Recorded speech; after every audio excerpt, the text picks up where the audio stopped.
হ্যাঁ, বুঝতে পেরেছি। মুক্তার মুক্তার হোসেন। মুক্তার, আবার বলো তো, মুখে বলো তো। মুখে বললো মুক্তার। তার মায়াবী চেহারায় যে কেউ দেখলে তার প্রতি দুর্বল হয়ে পড়বে। মানুষটি অত্যন্ত ভালো, তার মুখে সব সময় হাসি লেগেই থাকে। আমি যতবার তাকে দেখেছি প্রত্যেকবার আমি তার মুখে হাসি দেখেছি, একবারও দেখি নাই তার মুখে হাসি নাই। সে কথা বলতে পারে না, কিন্তু তার মুখ থেকে অটল সব সময় হাসি লেগেই থাকে, অট্ট হাসি লেগে থাকে। হ্যাঁ, আমরা আজকে কথা বলবো একজন বাক প্রতিবন্ধীকে নিয়ে, যিনি মুখে কথা বলতে পারে না, কিন্তু তার মুখের অঙ্গি ভঙ্গিমায় সে মানুষকে বোঝাতে পারে যে এরকমটা সে বোঝাতে চাচ্ছে। তার মনের ভাব সে মানুষের সাথে বোঝাতে পারে।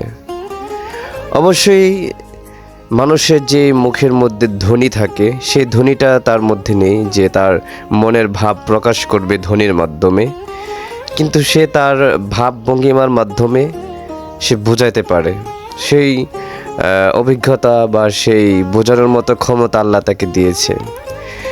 তো আমি আজকে সকালবেলায় নাস্তা করার পর প্রায় 11টার দিকে আমি আর আমার ছোটো ভাই আসছি সিদ্ধেশ্বর ব্রহ্মপুত্র নদীর পাশে। তো এমন সময় নাস্তা করার পরে 11টা বা 12টার দিকে কিন্তু খুব রোদ থাকে, রোদের খুব তাপ থাকে, রেশ থাকে। তো প্রখর রোদের মধ্যে আমি দেখতে পেলাম যে নদীর মাঝখানে একজন লোক মাছ ধরতেছে। পুরো নদী খালি, শুধু একজন লোক মাছ ধরতেছে। তো দূর থেকে দেখে বুঝতে পারলাম যে লোকটা তো আমাদের পাশের গ্রামের। হ্যাঁ, তো আমি আর আমার ছোটো ভাই কৌতূহল নিয়ে গেলাম ওনার কাছে, গিয়ে বললাম যে কী ব্যাপার ভাই, আপনি এত রোদের মধ্যেও মাছ ধরতেছেন।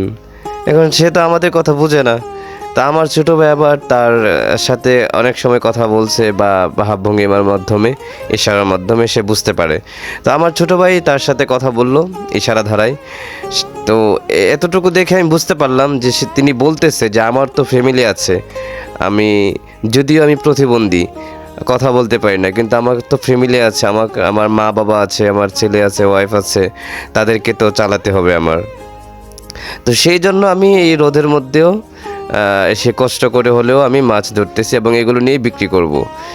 তো তিনি কথা বলতে পারে না, কিন্তু মাছগুলো যে নিয়ে বিক্রি করবে, কত টাকা বিক্রি করবে, সেগুলো আসলে কিভাবে হয়। তো সেটাও ইশারার মাধ্যমে বুঝতে পারলাম তিনি হচ্ছে হাতের মাধ্যমে বোঝায়। যদি 5টা আঙ্গুল ওঠায় তাহলে 500 টাকা, যদি 5টা আঙ্গুল দুবার ওঠায় তাহলে 1000 টাকা। তো এইভাবে তিনি মাছ বিক্রি করে।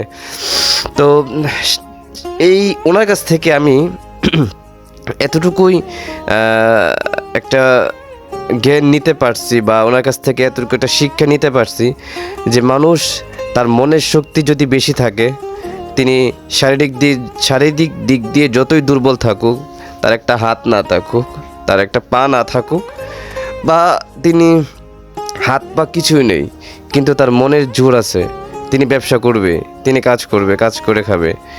তো ওনার কাছ থেকে আমি এই শিক্ষাটাই নিতে পারছি যে মনের জোর থাকলে সব কিছুই সম্ভব।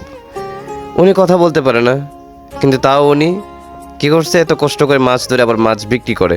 দেখেন, একটা মানুষের কিন্তু সবচেয়ে গুরুত্বপূর্ণ হচ্ছে 2টা জিনিস দৈনন্দিন জীবনে চলার পথে, কথা বলা আর হচ্ছে চোখে দেখা।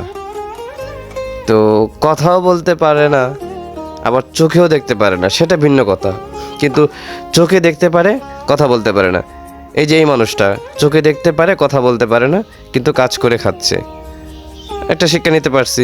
আবার যারা কথা বলতে পারে, চোখে দেখতে পারে না, তারাও মুখের দ্বারায় অনেক কিছুই, যেমন অনলাইনে তারা ওয়াজ, গজল, গান যেটাই করে, তারা মুখের যদি কণ্ঠ ভালো থাকে, এটা দিয়ে তাদের রুজি হয়, আয় রোজগার করতে পারে।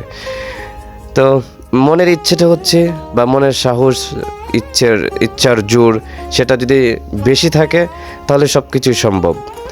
চেষ্টার অনুযায়ী তাকে সেরকম, তার যতটুকু ইচ্ছা আছে বা মনের শক্তি আছে তার অনুযায়ী তাকে চেষ্টা করতে হবে, বাস্তবায়ন করতে হবে, তাহলে তার সেই ইচ্ছাটা পরিপূর্ণ হবে।